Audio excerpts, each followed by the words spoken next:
Hello friend, स्वागत है आपका हमारे यूट्यूब चैनल रोजगार विद दयान में। फ्रेंड, दिल्ली यूनिवर्सिटी की तरफ से अलग अलग पदों पर भर्ती के लिए एक नया विज्ञापन जारी किया गया है। पूरी तरीके से गवर्नमेंट रिक्रूटमेंट है। और एज के बारे में बात करें तो इसमें अप्लाई करने के लिए अपर एज 40 ईयर है, यानी 40 साल तक के कैंडिडेट इसमें आवेदन कर सकते हैं। और इसमें आवेदन करने के लिए जो लास्ट डेट थी वो 21 अगस्त 2024 थी, जिसे बढ़ाकर अब 14 सितंबर 2024 कर दिया गया। यानी कैंडिडेट के लिए काफ़ी अच्छी खुशखबरी है। इसमें अलग अलग वेरियस पदों पर रिक्रूटमेंट जारी की गई थी।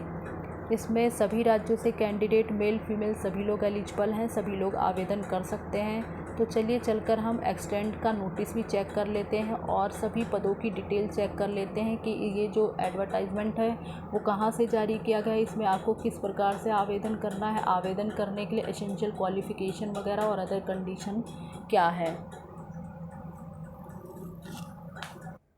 अगर आप डिटेल एडवर्टाइजमेंट चेक करना चाहते हैं तो इसके लिए आपको इसकी ऑफिशियल वेबसाइट पर आना होगा। ऑफिशियल वेबसाइट है du.ac.in, यानी delhi-university.ac.in। जब आप इस ऑफिशियल वेबसाइट के मेन फ्रंट पेज पर आएंगे तो आपको स्क्रॉल करके थोड़ा नीचे आ जाना है। आपको आना है लेटेस्ट @ड्यू का ऑप्शन, तो आपको इसी ऑप्शन पर क्लिक करना होगा। यहाँ पर आप देखेंगे आपके सामने 3 से 4 ऑप्शन आ रहे हैं, तो आपको इसमें व्यू ऑल के ऑप्शन पर क्लिक करना होगा। जब आप इस पर क्लिक करेंगे तो आपके सामने ये सभी प्रकार के नोटिस ओपन हो जाएंगे। तो इसमें आपको ये नोटिस देखना है, extension of last date for receipt of application up to 14 सितंबर 2024। तो ये आपका एडवर्टाइजमेंट नंबर दिया गया है। इस एडवर्टाइजमेंट से जुड़ा हुआ जो मतलब पोस्ट या रिक्रूटमेंट थी उस पर अप्लाई करने के लिए जो लास्ट डेट थी वो 21 अगस्त 2024 थी। और उसके बाद ये जो नोटिफिकेशन है वो सबसे पहले जारी किया गया था 31 जुलाई 2024 को, और लास्ट डेट थी 21 अगस्त 2024।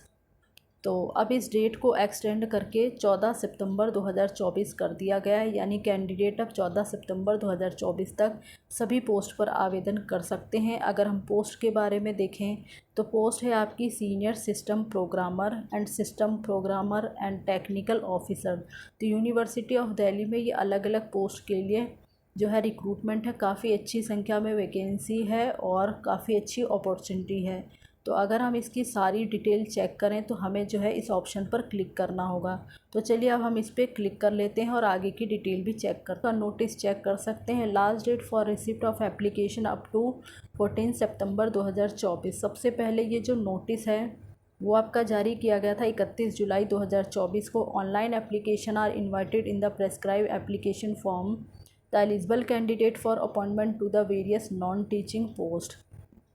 पूरी तरीके से परमानेंट बेसिस की पोस्ट है और लास्ट डेट अप्लाई करने के लिए थी 21 अगस्त 2024, और इसकी लास्ट डेट को एक्सटेंड करके अब 14 सितंबर 2024 कर दिया गया है। ये आपकी ऑफिशियल वेबसाइट है।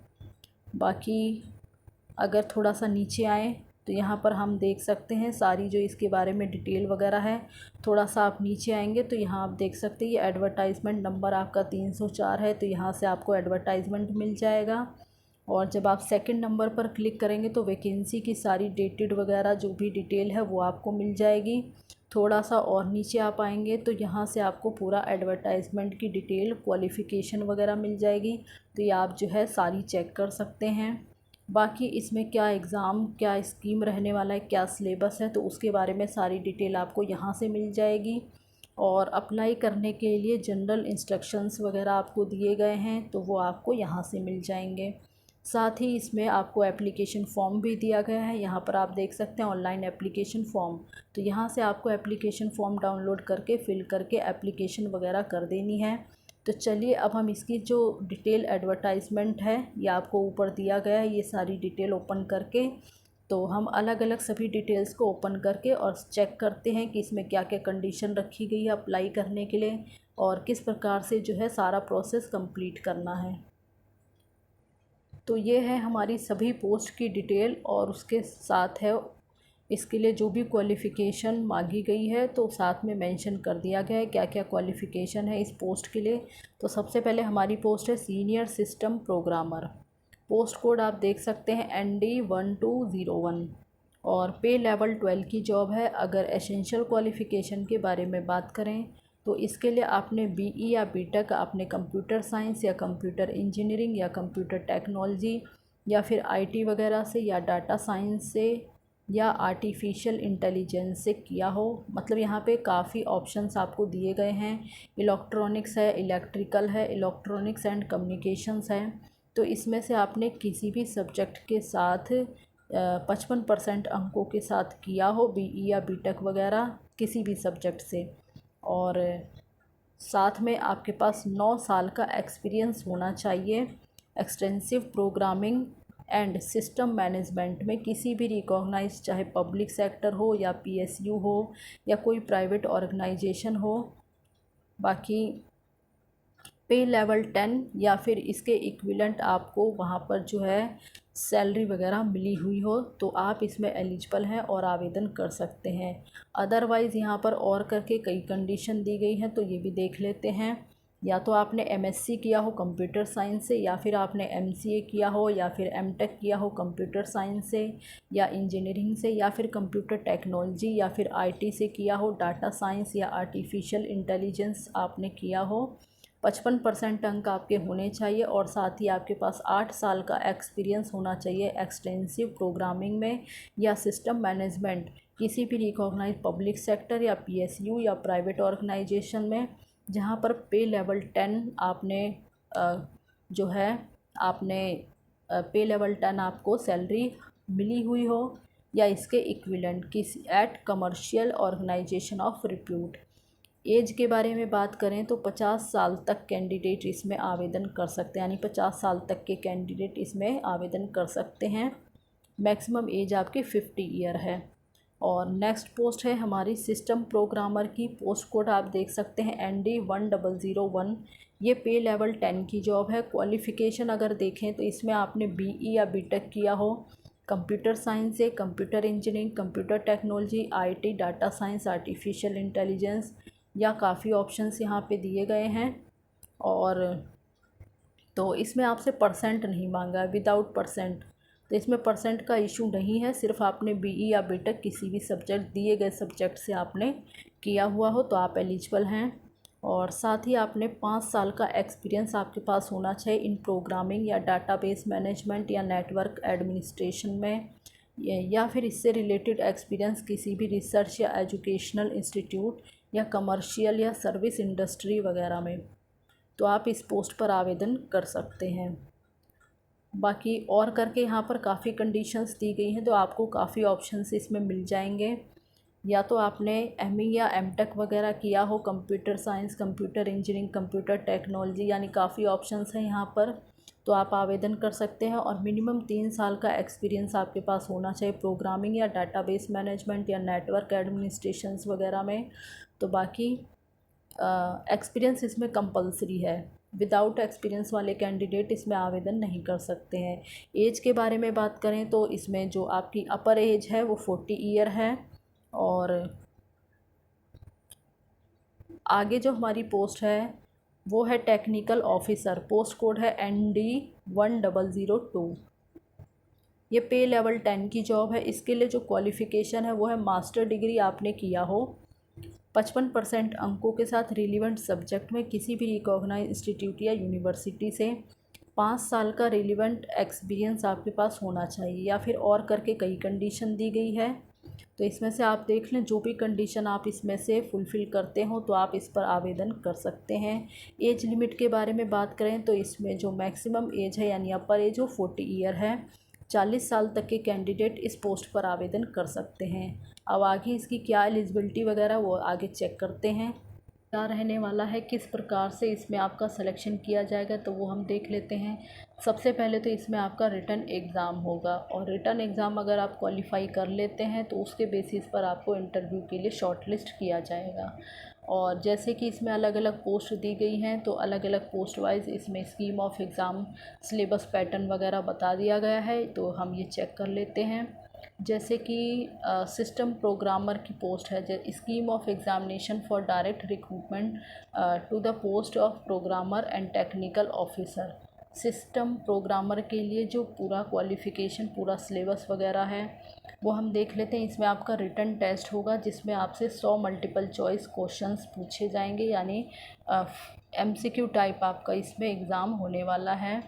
और जो टोटल मार्क्स हैं 400, आपके टोटल 400 मार्क्स का पेपर है और 2 घंटे का एग्ज़ाम होगा आपका। अगर आप रिटन एग्ज़ाम क्वालिफ़ाई कर लेते हैं तो रिटन एग्ज़ाम क्वालिफ़ाई करने के बाद ही आपको इंटरव्यू के लिए, मतलब रिटन एग्ज़ाम के बेसिस पे ही आपको इंटरव्यू के लिए शॉर्टलिस्ट किया जाएगा।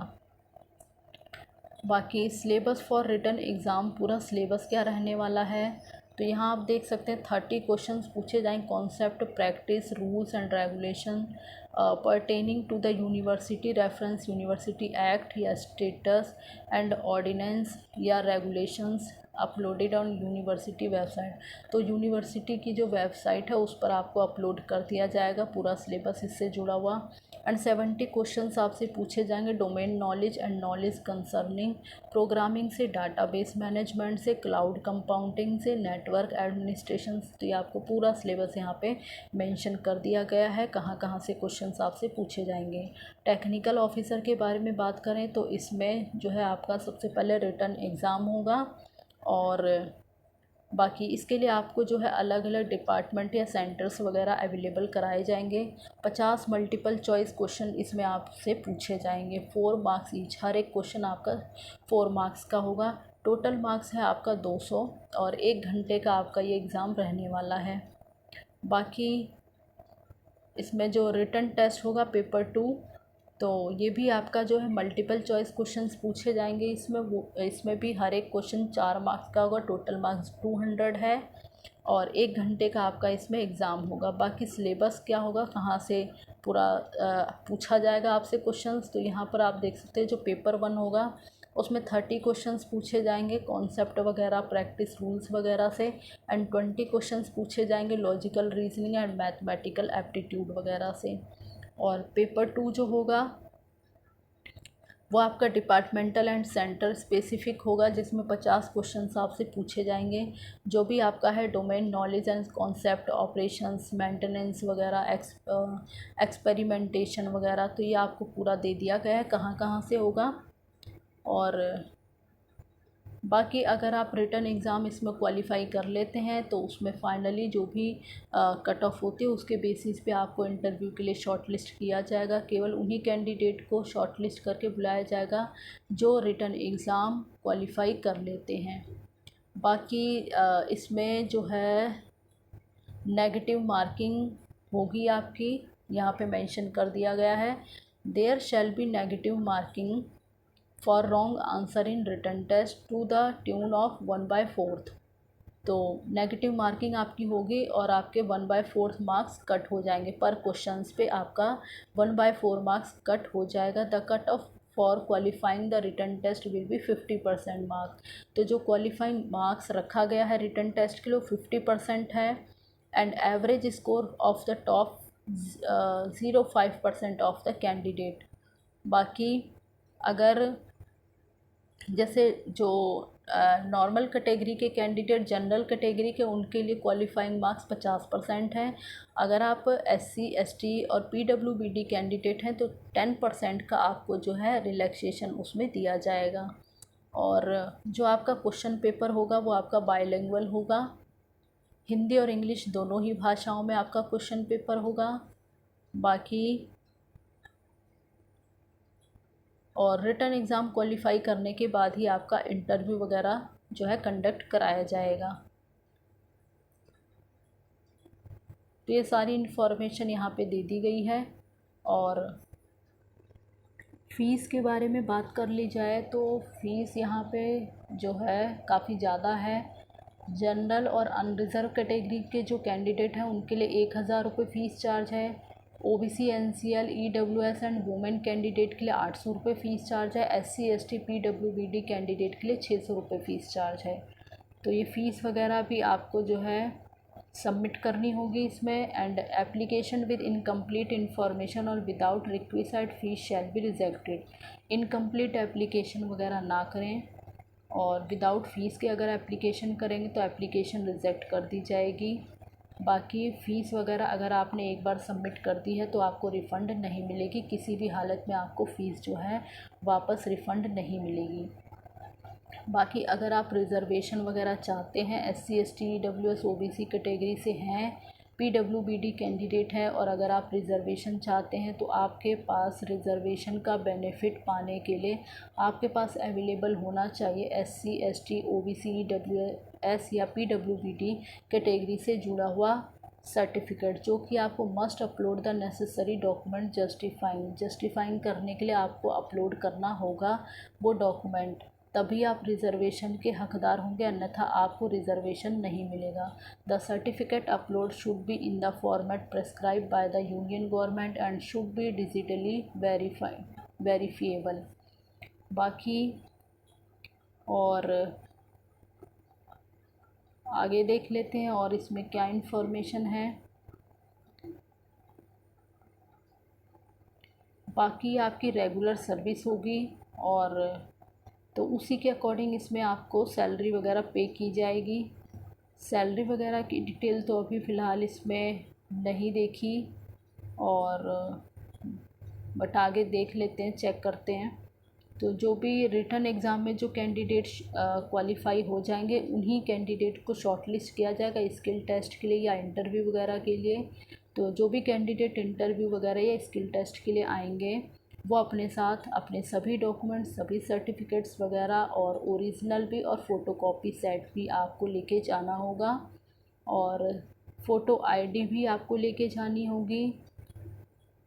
एप्लीकेशन फ़ॉर्म वगैरह जो आपका फ़िलअप किया हुआ एप्लीकेशन फ़ॉर्म है उसका प्रिंट भी आप लेकर जाएंगे। बाकी application should be submitted at the time of the interview, तो इंटरव्यू के समय में आपको ये सभी सर्टिफिकेट्स वहाँ पे सबमिट करने होंगे।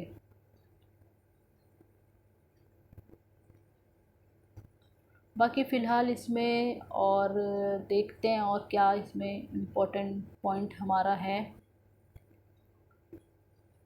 जो वैकेंसी वगैरह है वो इंक्रीज़ डिक्रीज़ की जाएंगी, डिपार्टमेंट के द्वारा की जा सकती हैं। और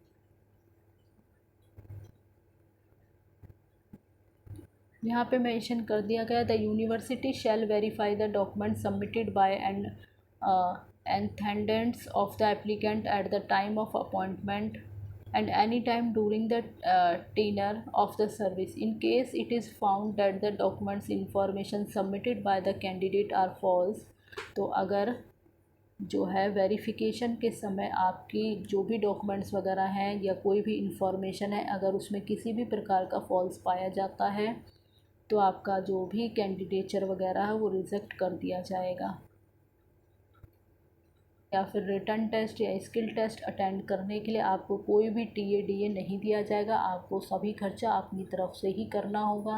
and the last application submission that is indicated in the present advertisement uploaded of the university website. तो जो लास्ट डेट है एप्लीकेशन करने की वो ऑफिशियल वेबसाइट पर अपडेट कर दी गई है, वहाँ से आप चेक वगैरह कर सकते हैं। बाकी और आगे क्या डिटेल है वो भी हम चेक करते हैं। अगर हम वैकेंसी के बारे में बात करें तो वैकेंसी बहुत ज़्यादा नहीं है, टोटल इसमें 14 वैकेंसी है और अलग अलग पोस्ट के लिए सीनियर सिस्टम प्रोग्रामर के लिए 1 वैकेंसी है, सिस्टम प्रोग्रामर के लिए 5 वैकेंसी है, अलग अलग कैटेगरी में ये डिवाइड की गई हैं। और टेक्निकल ऑफिसर के लिए इसमें 8 वैकेंसी यानी टोटल आपकी 14 वैकेंसी, बहुत ज़्यादा नहीं है। लेकिन फिर भी जो कैंडिडेट इसमें एलिजिबल हैं और आवेदन करना चाहते हैं तो वो कर सकते हैं। थोड़ा आप नीचे आएंगे तो यहाँ पर आप देख सकते हैं टेक्निकल ऑफिसर की जो है अलग अलग डिपार्टमेंटल वाइज भी यहाँ पे डिटेल दे दी गई है। तो इसमें जो टेक्निकल ऑफिसर है उसमें भी आपके काफ़ी डिपार्टमेंट हैं, जैसे chemistry, international relation and placement, cell and physics and astrophysics and plant molecular biology, USIC geology. तो ये सारे अलग अलग डिपार्टमेंट हैं और इसमें टोटल जो है कैटेगरी वाइज अलग अलग 8 वैकेंसी है। बाकी इसमें किस प्रकार से आपको आवेदन वगैरह करना है तो वो देख लेते हैं एक बार। दोबारा से अपने फर्स्ट वाले पोर्टल पर आ गए हैं, यानी फ्रंट जो ऑफिशियल वेबसाइट पर हम आए थे वहाँ पर हमने ऑनलाइन एप्लीकेशन फॉर्म का लिंक देखा था। तो यहाँ से आपको जो है एप्लीकेशन करना होगा। यहाँ पर अप्लाई करने के लिए लिंक दिया गया है, तो एक बार हम जो है इस पर क्लिक करके देख लेते हैं। तो इस प्रकार आपने देखा ये लिंक आपका ओपन हो चुका है। यहाँ पर आपको जो है रजिस्ट्रेशन वगैरह करना होगा और ये सब आपको जो है सारी डिटेल यहाँ पर मांगी गई, सारी डिटेल आपको फिलअप करके रजिस्ट्रेशन वगैरह करके पहले लॉगिन करना होगा। उसके बाद जो भी आपका एप्लीकेशन फॉर्म वगैरह है वो आपको यहाँ पर जो भी डिटेल इसमें मांगी जाती है तो वो डिटेल आपको यहाँ पर फिल करनी होगी। तो इस प्रकार से इसमें जो है आपको आवेदन वगैरह करना है और लगभग जो भी इम्पोर्टेंट इन्फॉर्मेशन थी वो मैंने पूरी कोशिश की है डिस्कस करने की। और जो है लेकिन फिर भी आप अप्लाई करने से पहले एक बार डिटेल एडवर्टाइजमेंट को अच्छे से पढ़ लें। हो सकता है मुझसे कोई पॉइंट्स छूट गया हो तो आप उसको कवर कर लें। बाकी इसमें जो है आपको कोई ऑफलाइन वगैरह आवेदन नहीं करना, डायरेक्ट आपको लिंक दिया गया है, यहीं पर आपको आवेदन कर देना है। तो जो भी इंटरेस्टेड कैंडिडेट है और आवेदन करना चाहते वो कर सकते हैं। और इसी प्रकार की अपडेट पाने के लिए आप हमारे चैनल को सब्सक्राइब कर लें ताकि इसी प्रकार की इन्फॉर्मेशन आपको मिलती रहे। Thanks for watching this video.